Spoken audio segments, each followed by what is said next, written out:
Divine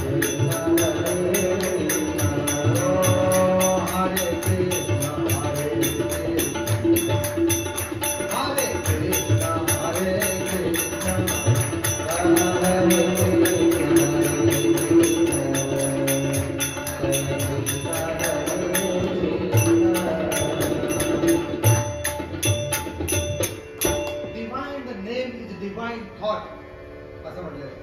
divine name म्हणजे देवाचं नाम हे मुखात असून चालत नाही, तर ते आपल्या विचारात पाहिजे. आपल्या मनात येणारा प्रत्येक विचार हा जर शुभ असेल तर मुखामध्ये देवाचं नाव येईल, आणि आपल्या मुखामध्ये येणारा प्रत्येक विचार हा जर अशुभ असेल तर तिकडे देवाचा विसर पडेल. म्हणून मनात येणारा विचार हा शुभ येण्यासाठी शुभ चिंतन करावं लागतं, आणि शुभ चिंतन केलं की ईश्वर स्मरण होतं.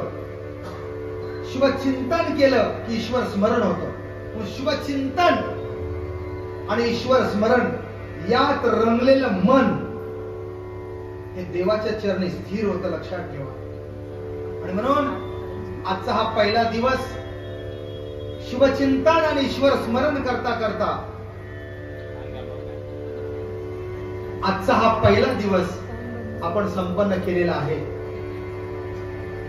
सुखी जीवनाचे पंचशील या 7 दिवसाच्या आपल्या या श्रीकृष्ण रहस्य प्रबोधनामध्ये प्रमुख विषय आहे तो म्हणजे सुखी जीवनाचे पंचशील. संतती, संपत्ती, संगती आणि आरोग्य आणि ईश्वर ही 5 तत्व या 5 दिवसात आपल्याला समजून घ्यायचे. त्याची संतती आज आपण समजून घेतली. ती कोणत्या